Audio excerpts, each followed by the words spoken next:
Principal ಪರಮೇಶ್ವರನವರು ನಮ್ಮ ಮಗ ಭರತ್ ಏನ್ ತಪ್ಪು ಮಾಡಿದ್ದಾನೆ ಅಂತ ಅವನ ಮೇಲೆ ಕೈ ಮಾಡ್ತಾ ಇದ್ದೀರಾ ತಾವು? ಬಸವೇಶಪ್ಪ, ನಾನೀಗ ಪ್ರಿನ್ಸಿಪಾಲ್ ಪರಮೇಶ್ವರನಾಗಿ ಬಂದಿಲ್ಲ, ಈ ನಿಮ್ಮ ಮಗನ ಪ್ರಾಣ ಸೆಳೆವ ಎಂಬ ಧೂತನಾಗಿ ಬಂದಿದ್ದೇನೆ. ಇಷ್ಟೊಂದು ಆಕ್ರೋಶ? ಸ್ವಲ್ಪ ಶಾಂತಿ ಸಮಾಧಾನದಿಂದ ಮಾತಾಡಿ. ಶಾಂತಿ ಸಮಾಧಾನ ರೇ ಬಸವೇಶಪ್ಪ, ನಮ್ಮಂಥವ್ರು ಶಾಂತಿ ಸಮಾಧಾನದಿಂದ ಇದ್ದಿದ್ದ ಕಲ್ವೇನ್ರಿ ಇಂಥ ಕೋತಿಗಳ ಹಾರಾಟ ಹೆಚ್ಚಾದದ್ದು ಅಲ್ಲ ರೀ. ಹೆತ್ತ ಮಕ್ಕಳನ್ನು ಹತ್ತು ಬಸ್ಸಲ್ಲಿಟ್ಟುಕೊಳ್ಳಾದ ನೀವೆಂಥ ಪಾಲಕರು, ನೀವೆಂಥ ಪಾಲಕರು. ನಿಮ್ಮ ತಮ್ಮನಿಗೆ ತೀಟೆ ಹೆಚ್ಚಾಗಿದ್ರೆ 1000 ಕೋಟಿಗೆ 2,000 ಕೊಟ್ಟು ವೇಷ ಬೀದಿಗೆ ಹಚ್ಚಿದ್ರೆ ನೀವು ಮನುಷ್ಯರಾಗ್ತಿದ್ರಿ. ಅದನ್ನೆಲ್ಲ ಮರೆತು ನನ್ನ ತಮ್ಮನ ಬಹಳ ಸುಖವಾಗಿರ್ಲಿ ಅಂತ ಅವ್ರಿಗೆ ಮದುವೆ ಮಾಡಿ ನೀವು ಮನುಷ್ಯರಾಗ್ಲಿ ಅಂತೇಳಿ ನಿಮ್ಮ ತಮ್ಮನ ಹೊಟ್ಟೆನ ಹುಟ್ಟಿ ಬಂದ ಈ ಸೊಕ್ಕಿನ ಕುನ್ನಿ ನೀವನೇನಾದ್ರೂ ನನ್ನ ಹೊಟ್ಟೆನ ಹುಟ್ಟಿದ್ರೆ ಹುಟ್ಟಿದ ಅಕ್ಷರ ಕತ್ತು ಹೆಚ್ಚಿಕೊಂಡು ಇವನ ಹೊಟ್ಟೆಲ್ಲ ಅನಿಸ್ಬಿಡ್ತಾ ಇದ್ದೆ. ಈಗ ಸುದ್ದಿ ಬಳಸಿ ಮಾತಾಡಿದ್ರೆ ನಾನು ಏನಂತ ತಿಳ್ಕೋಬೇಕು? ವಿಷಯ ಏನು ಅಂತ ನೇರವಾಗಿ ಹೇಳಿ. ಅರೆ, ಕಾರ್ಯ ಸಾಧಕ ಕಾಮ ಪಶು ಮಕ್ಕಳಲ್ಲಿ ನಿಂತಿರುವಾಗ ನನ್ನ ನೇಮರಿಕೆ ತಿಳ್ಕೊತೀರ? ತಿಳ್ಕೊಳ್ಳಿ, ನಿಮ್ಮ ವಂಶೋದ್ಧಾರಕರನ್ನ. ವಿಷಯ ಏನಂತ ನೀನಾದ್ರೂ ಹೇಳ್ಬಾರ್ದೇನೋ? ನನಗೇನು ಗೊತ್ತಿಲ್ಲ ದೊಡ್ಡಪ್ಪ. ಪ್ರಿನ್ಸಿಪಲ್ ಸರ್ ಸುಮ್ಮನೆ ಹೊಡಿತಾ ಇದ್ದಾರೆ. ಮುಚ್ಚಿಟ್ಟುಕೊಳ್ಳಲು ಪ್ರಯತ್ನ ಪಟ್ರೆ ಮಗ ಮೂರನೇ ಕೆತ್ತುವಂತೆ ಸತ್ತೇನು? ಅಮ್ಮ ಭಕ್ತಿ ಏನಾಯ್ತು ಅಂತ ನೀನು ಹೇಳ್ಬಿಡು. ಧೈರ್ಯವಾಗಿ ಹೇಳು. ಯಾರಮ್ಮ ನೀನು? ಸರ್, ನಾನು ನೀನು ಯಾರ ಮಗಳು ಎಂದು ಹೇಳಲು ನಿನ್ನನ್ನು ಇಲ್ಲಿ ಕರೆಸಿಲ್ಲ. ಈ ನೀಚನಿಂದ ನಿನಗಾದ ಅನ್ಯಾಯವನ್ನಕ್ಕೆ ಬಿತ್ತರಿಸು. ಪರಮೇಶ್ವರನವರೇ, ಯಾರು ಈ ಮಗು? ಈ ಮಗು ಕಂಡಾಕ್ಷಣ ನನ್ನ ಕರುಳು ಏನೋ ಒಂಥರ ಮಿಡಿತಾ ಇದೆ ಅಲ್ರಿ. ಮಿಡಿಯದು ಏನಾಗುತ್ತೆ? ಯಾಕಂದ್ರೆ ನಿಮ್ಮ ಮಗಳ ಕಾಮ ವಿಭಾಷೆಗೆ ಬಲಿಯಾಗಿ ರಕ್ತ ಹಚ್ಕೊಂಡು ಬಂದಿದ್ದಾಳಲ್ಲ ಈ ಹುಡುಗಿ. ಮಿಡಿಯದು ಏನಾಗುತ್ತೆ ರೀ ಬಸವೇಶಪ್ಪ? ನಿಮ್ಮ ಮಗ ಮಾಡಿದ ತಪ್ಪಿಗೆ ಈ ಹುಡುಗಿನ ನಿಮ್ಮ ಮನೆ ಸೊಸೆಯಾಗಿ ಮಾಡ್ಕೋತೀರೇನ್ರಿ? ಅರೆ ಹೇಳ್ರಿ, ವಿಷಯ ಯಾಕೆ ಮುಚ್ಚಿಟ್ಕೊಳ್ತಾ ಇದ್ದೀರಾ? ಏನು ಅಂತ ಬಾಯಿ ಬಿಟ್ಟು ಹೇಳಿ. ಮುಚ್ಚಿಟ್ಟುಕೊಂಡು ಬಂದಿದ್ದರೆ ಈ ಹುಡುಗಿನ ಯಾಕೆ ಇಲ್ಲಿವರೆಗೂ ಕರ್ಕೊಂಡ್ ಬರ್ತಾ ಇದ್ದೆ? ಅಮ್ಮ ಭಕ್ತಿ, ಏನಾಯ್ತು ಅಂತ ನೀನೇ ಹೇಳ್ಬಿಡಮ್ಮ. ಹೇಳಮ್ಮ. ಸರ್, ನಾನು ತಂದೆಯನ್ನ ಕಳ್ಕೊಂಡಂತ ತಬ್ಬಲಿ ನನ್ನ ತಾಯಿ ನನ್ನ ಮೇಲೆ 106 ಕನ್ಸಿಟ್ಕೊಂಡು ಇದೇ ಊರಿನ ಕಾಲೇಜಿಗೆ ಸೇರಿಸಿದ್ರು. ಅಲ್ಲಿ ನಿಮ್ಮ ಮಗನು ಒಬ್ಬ ಸ್ಟೂಡೆಂಟ್. ಪ್ರತಿದಿನ ನಾನು ಕಾಲೇಜ್ಗೆ ಹೋಗ್ತಾ ಬರ್ತಾ ನನಗೆ ಚಿತ್ರ ಹಿಂಸೆ ಕೊಟ್ಟಿದ್ದ. ಆದ್ರೆ ಇವತ್ತು ನನ್ನನ್ನು ಹೇಳ್ಕೊಂಡೋಗಿ ನನ್ನ ಮಾನವನ ಹಾಳು ಮಾಡ್ಬಿಟ್ಟ.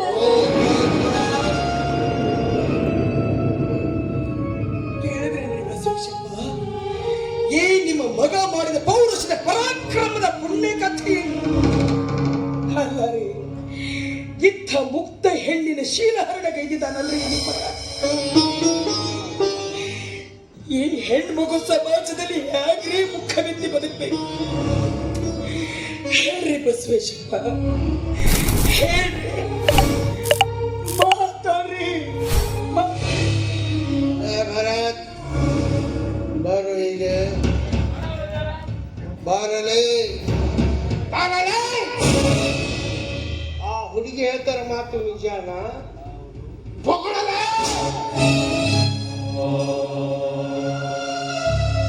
ಕೈ ಎತ್ತುವ ಅಧಿಕಾರ ನನಗಿಲ್ಲ ನಿನ್ನ ಮೇಲೆ. ಯಾಕೆಂದರೆ ನಿನ್ನ ಮೇಲಿನ ನಿನ್ನ ತಂದೆಯ ಪ್ರೇಮ ಪಾಶ ಕೈ ಎತ್ತಿದವರ ಕೊರಳಿಗೆ ಯಮಪಾಶವಾಗಿ ಬಿಟ್ಟಿದೆ. ಭರತ್, ಸುತ್ತಲೂ ಈ ನಮ್ಮ ಮನೆತನ ಕೈ ಎತ್ತಿ ದಾನ ಮಾಡಿದ ದಯಾವಂತರ ಮನೆತನ. ಈಗ ನಿನ್ನ ನೀಚ ಕೃತಿಯಿಂದ ನಮ್ಮ ಮನೆತನಕ್ಕೆ ಮಸಿ ಹತ್ತಿದರೆ ಸತ್ತು ಸ್ವರ್ಗದಲ್ಲಿರುವ ನನ್ನ ಹೆತ್ತವರ ಆತ್ಮ ಛಿದ್ರ ವಿಚ್ಛಿದ್ರವಾಗುತ್ತೆ. ಛಿದ್ರ ವಿಚ್ಛಿದ್ರವಾಗುತ್ತೆ. ನೋಡು, ಈ ವಿಷಯ ಕೊಡೋದಕ್ಕೆ ನಮಗೆ ಇಷ್ಟೊಂದು ಸಂಕಟವಾಗ್ತಿರ್ಬೇಕಾದ್ರೆ ಪಾಪ ಆ ಮಗುನಿ ಹೆತ್ತವರಿಗೆ ಈ ವಿಷಯ ಏನಾದ್ರು ಗೊತ್ತಾದ್ರೆ ಅವ್ರ ಜೀವಂತ ಸತ್ತು ಹೋಗ್ತಾರೆ.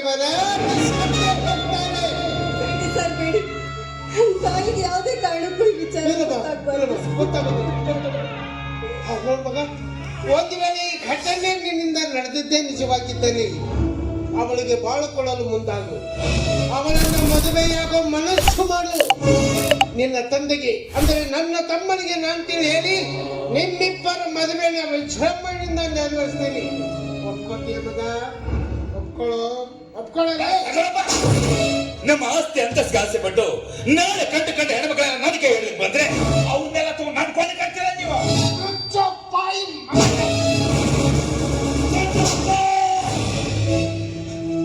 ಡ್ಯಾಡಿ ಮನೇಲಿ ಎಲ್ಲ ತಿಳ್ಕೊಂಡು ನೀವಿಬ್ರು ಶಿಕ್ಷಕನ ಹೊಡ್ತಾ ಇದ್ದೀರಾ? ಹೋಗ್ತೀನಿ, ನಮ್ ಡ್ಯಾಡಿ ಮನೆ ಕರ್ಕೊಂಡು ಬರ್ತೀನಿ. ನಮ್ ಡ್ಯಾಡಿ ಮನೆ ಕರ್ಕೊಂಡು ಬಂದ್ರೆ ನಿಮ್ಮಿಬ್ಬರಿಗೆ ಸರಿಯಾಗಿ ಪಾಠ ಕಲಿಸ್ತಾ ಇದ್ದಾರೆ. ನಾನೇ ನಮ್ಮಪ್ಪನ ಮಗ.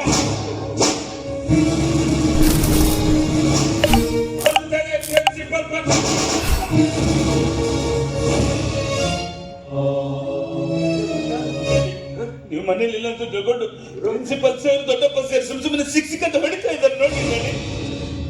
ಏನ್ ವಿಶೇಷ?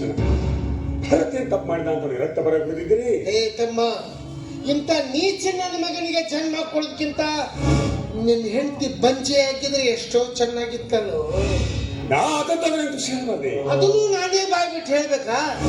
ಇಲ್ಲಿ ಬಂದಿದ್ದಾರೆ ನೋಡು ಪ್ರಿನ್ಸಿಪಲ್ ಪರಮೇಶಪ್ಪನವರು, ಅವ್ರನ್ನೇ ಕೇಳು, ಹೇಳ್ತಾರೆ.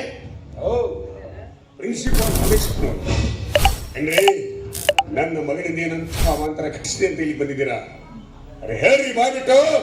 Mister Amaresh, you are one of the famous advocate in our city. ನಿಮ್ಮೆದುರಿಗೆ ನಿಂತು ಮಾತಾಡುವಷ್ಟು ಅಧಿಕಾರಕ್ಕೆ ನಮ್ಮೂರಲ್ಲಿ ಯಾರಿಗೂ ಇಲ್ಲ. ಆದ್ರೆ ಇವತ್ತು ನಿಮ್ಮ ಮಗ ಮಾಡಿದ ತಪ್ಪಿಗಾಗಿ ಈ ನಿಮ್ಮ ಮನೆತನ ಅಷ್ಟೇ ಅಲ್ಲ, ಇಡೀ ಊರೇ ತಲೆ ಬಾಗ್ತಾ ಇದೆ ಅಂತ ನಾನು ಹೇಗೆ ಹೇಳಿ ನಿಮಗೆ? ಅಂಥ ಅಪರಾಧ ಏನ್ ಮಾಡಿದ ನನ್ನ ಮಗ? ಅಪರಾಧ ಅಪರಾಧ ಮಗನೆಂಬ ಮಮಕಾರದ ಮುಸುಕನ್ನ ಒಮ್ಮೆ ತೊಳೆದು ನೋಡ್ರಿ, ಆವಾಗ ನಿಮಗೆ ತಿಳಿಯುತ್ತೆ ನಿಮ್ಮ ಮಗ ಮಾಡಿದ ನೀಚ ಕೃತ್ಯ ಎಂಥದ್ದು ಅಂತ. ರೇ ಅಮರೇಶ್, ಯಾರೀ ಹುಡುಗಿ? ಯಾರೀ ಹುಡುಗಿ? ಏನ್ರಿ ತನಗೆ ಗೊತ್ತಾಗೋದು? ಚಿಕ್ಕ ವಯಸ್ಸಿನಲ್ಲೇ ತಂದೆಯನ್ನು ಕಳೆದುಕೊಂಡು ತಾಯಿ ಒಡಲಾಳದ ಕಿಚ್ಚಿಗೆ ಶಿಕ್ಷಣ ಕಲಿಯಲು ಬಂದ ಅನಾಥ ಬಾಲೆ. ಇಂಥ ಮುಕ್ತ ಹೆಣ್ಣಿನ ಶೀಲ ಹರಣಗೆ ಇದ್ದಿದ್ದಾನಲ್ಲ ಈ ನಿಮ್ಮ ಮಗ. ಇವನನ್ನು ಓದಿಬೇಕು ಅಥವಾ ಹೊಡಿಬೇಕು ಅಥವಾ ತುಂಡು ತುಂಡಾಗಿ ಕತ್ತರಿಸಿ ಬಿಸಾಕಬೇಕು. ಯಾರು ಹೇಳ್ರಿ ಹಾಗಾದ್ರೆ? ಯಾರಾಗ್ಲಿ ಹೇಳ್ಬೇಕು? ನಿಮ್ಮ ಮಗನ ನೀಚ ಕೃತ್ಯಕ್ಕೆ ಬಲಿಯಾಗಿ ಬಂದಿದ್ದಾಳಲ್ಲ ಈ ಹುಡುಗಿ. ಈ ಹುಡುಗಿನ ಕೇಳಿ ತಿಳ್ಕೊಳ್ಳಿ. ಅಮ್ಮ ಭಕ್ತಿ ಇವ್ರ ಮುಂದಷ್ಟೇ ಹೇಳ್ಬಿಡಮ್ಮ. ಹೇಳಮ್ಮ, ಇಲ್ಲಿ ಯಾರು ಹೇಳ್ಬೇಡ. ನನ್ನ ಮಗನಿಂದ ಏನಂತ ಅನ್ಯಾಯವಾಗಿ ಹೇಳು. ಯಾಕೆ ಸರ್, ಯಾಕೆ ಪದೇ ಪದೇ ಅದೇ ವಿಷಯ ಕೇಳಿ ಕೇಳಿ ನನ್ನ ಮನ್ಸಿಗೆ ಘಾಸಿಗೊಳಿಸ್ತಾ ಇದ್ದೀರಾ? ಒಂದು ವೇಳೆ ನಾನೇ ನಿಮ್ಮ ಮಗಳಾಗಿದ್ರೆ, ಇಂಥ ಕಿಡಿಗೇಡಿಗಳ ಕಾಮ ಪಿಪಾಸಿಗೆ ಬಲಿಯಾಗಿದ್ರೆ ಆಗ ನೀವೇನ್ ಮಾಡ್ತಿದ್ರಿ? ಆತ್ಮಹತ್ಯೆ ಮಾಡ್ಕೊಂಡು ಸತ್ತು ಹೋಗ್ತಾಯಿದ್ದಮ್ಮ. ಆತ್ಮಹತ್ಯೆ ಮಾಡ್ಕೊಂಡು ಸತ್ತು ಹೋಗ್ತಾ ಇದ್ದ.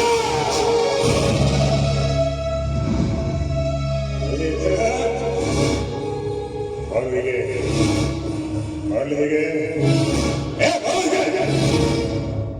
ಮನ್ನಿಸುವೆ, ಅವನಿಗೆ ಕಣ್ಣೀರ ಹಾಕಲು ಕ್ಷಮಿಸುವ. ಹೋಗಳೇ ಸುಳ್ಳು ನಡಿ ಸುಳ್ಳು. ಇವರೆಲ್ಲ ಸೇರಿಕೊಂಡು ನನ್ನನ್ನು ಕಾಲೇಜಿನಿಂದ ಡಿಪಾರ್ಟ್ ಮಾಡ್ಬೇಕಂತ ಪ್ಲಾನ್ ಮಾಡಿದ್ದಾರೆ. ಡ್ಯಾಡಿ, ಇವ್ರು ಹೇಳಿದಂತೆ ನಾನೇನಾದ್ರೂ ನಿಮ್ಮ ಪ್ರಿನ್ಸಿಪಲ್ ಸರ್ ಬಗ್ಗೆ ಹೇಳಿದ್ರೆ ಪ್ರಿನ್ಸಿಪಲ್ ಸರ್ ನಾನು ನೀವೇ ಕೊಂದಿದ್ದು ಕೊಂದು ಹತ್ತಿರ. ನಾನೇನು ಅಂಥ ಅಪರಾಧ ಮಾಡಿದ್ದು? ಎಂದು ಏನ್ ಮಾಡ್ಬೇಕಂತಿದ್ದೀರಿ? ಡ್ಯಾಡಿ, ಇವರಿದ್ದಾರಲ್ಲ, ಈ ಹುಡುಗಿ ತಾಯಿ ಜೊತೆ ಅನೈತಿಕ ಸಂಬಂಧವಿದೆ. ಹೌದು, ಅಂತೆ ಈ ಹುಡುಗಿನ ನಾನಕೊಳ್ಳಿ ಕಟ್ಟಿ ಇವರು ಈ ಹುಡುಗಿ ತಾಯಿ ಜೊತೆ ಚಕ್ಕಂದ ಆರೋಪ ಮಾಡ್ತಾರೆ.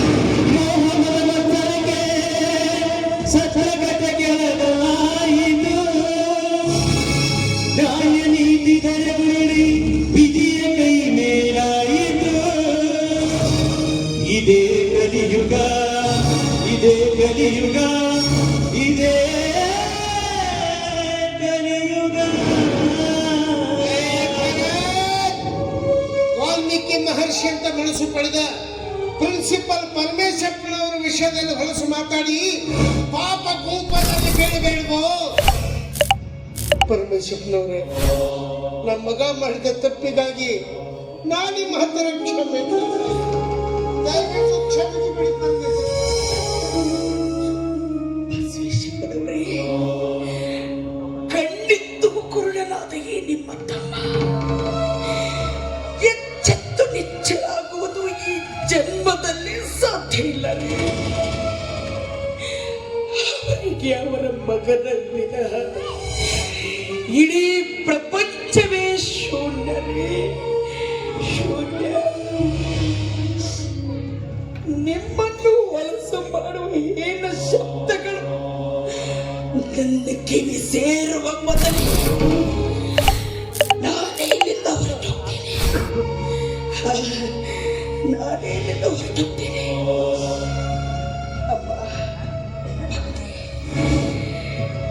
ನ್ಯಾಯ ದೇವ ಮಂದಿರದಲ್ಲಿ ನ್ಯಾಯ ಸಿಕ್ಕಿತು ಅಂತ ನಿನ್ನ ಕರೆದುಕೊಂಡು ಬಂದು ನಾನು ಮೂರ್ಖನಾದಮ್ಮ, ನಾನು ಮೂರ್ಖನಾದ. ಇಂದು ಆ ನ್ಯಾಯ ದೇವರೇ ನಮ್ಮನ್ನ ಕಾಲು ಕಸಕ್ಕಿದ ಕೀಳಾಗಿ ಕಾಡ್ತಾ ಇರುವಾಗ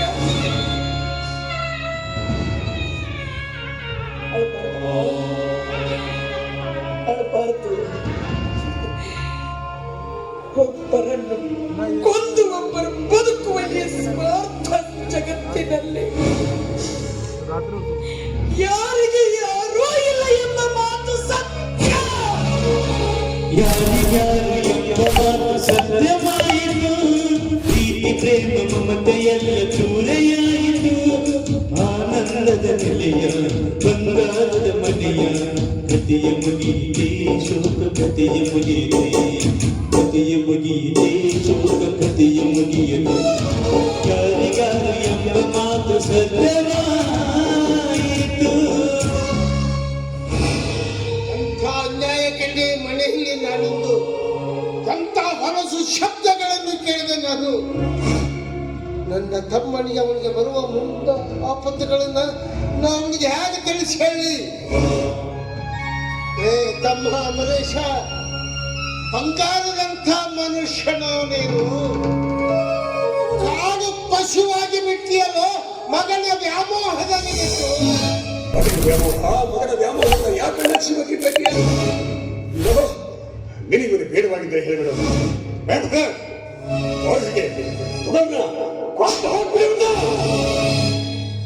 ಯಾಕೆ ಸುಮ್ಮನೆ ಜೀವ ತಿಂತೈತಿ ಅಪ್ಪ? ಕೇಳ್ತೀನಿ ಅಪ್ಪನ, ನನಗೂ ಹಾಗೂ ನಿನ್ನ ಮಗನಿಗೂ ಕಂಡವರು ಆಡುವ ಅವಹೇಳನದ ಮಾತುಗಳನ್ನ ಇದನ್ನೆಲ್ಲ ಕೇಳಿದ್ರೆ ಯಾಕೆ ಚಿಕಿತ್ಸೆ ಯಾಕೆ ದೊಡ್ಡಪ್ಪ ನಮ್ಮ ಬೇಡಿ ಪ್ರಾಣ ಸುಮ್ಮನೆ ಹೇಳ್ತಾ ಇದ್ದಾರೆ. ಒಂದು ವೇಳೆ ನಿಮಗೆ ಬೇಡವಾದ್ರೆ ಹೇಳ್ಬಿಡಿ, ತಂದೆ ಮಗ ಎಲ್ಲಾದ್ರೂ ಹೊರಗಡೆ ಹೋಗಿ ಕೂಲಿನೋ ನಾಲಿನೋ ಮಾಡಿ ಬದುಕ್ತೀವಿ. ಬಿಟ್ಟು ಆಸ್ತಿಗೆ ಆಸೆ ಪಟ್ಟು ಈ ರೀತಿ ನಮ್ಮ ಚಿತ್ರ ಬಳಸುತ್ತಿದ್ದ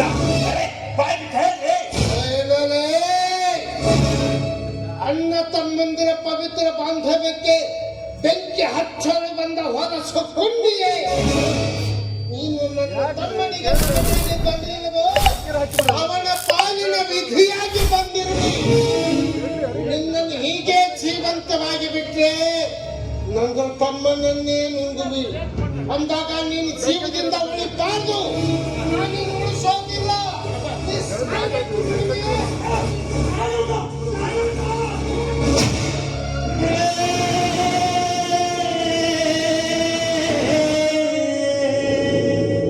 ನನ್ನ ಮಗನಿಗೆ ಕತ್ತಿ ಕೈ ಹಾಕಾಗೆ ನೀನು, ನನ್ನ ಮಗನಿಗೆ ಕತ್ತಿ ಕೈ ಹಾಕಾದ್ಯಾ? ನಿನಗೆ ಕನಸುಮನವೇ? ಹೆತ್ತ ಮಕ್ಕಳ ಕತ್ತಿಗೆ ಕೈ ಹಾಕುವ ನೀನು ಒಬ್ಬ ಮನುಷ್ಯನ ನೀನು. ನಿಜ ತಮ್ಮ ನಿನ್ನ ಮಾತು. ನಾನು ಮನುಷ್ಯನಾಗಿದ್ದರೆ ಇಂದು ನಿನ್ನಿಂದ ಕೈ ಎತ್ತಿ ಕಪಾಳ ಮೋಕ್ಷ ಮಾಡಿಸ್ಕೊಳ್ತಾ ಇರಲಿಲ್ಲ.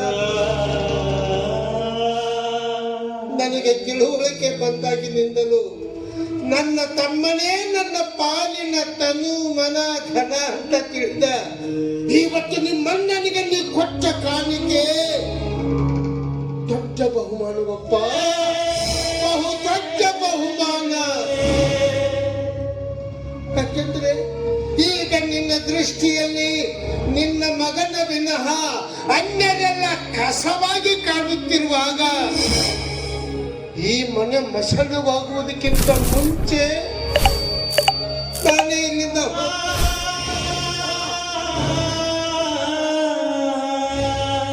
ಮಗನ ವ್ಯಾಮೋಹಕ್ಕೆ ಒಳಗಾಗಿದ್ದು ನಿಜ, ಅತಿ ಭ್ರಮಣೆಗೊಂಡಿದ್ದು ನಿಜ.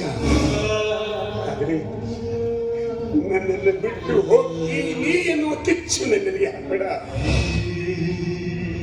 ಯಾವುದು ಆವೇಶದಲ್ಲಿ ಕೈಗೆಟ್ಬಿಟ್ಟೆ.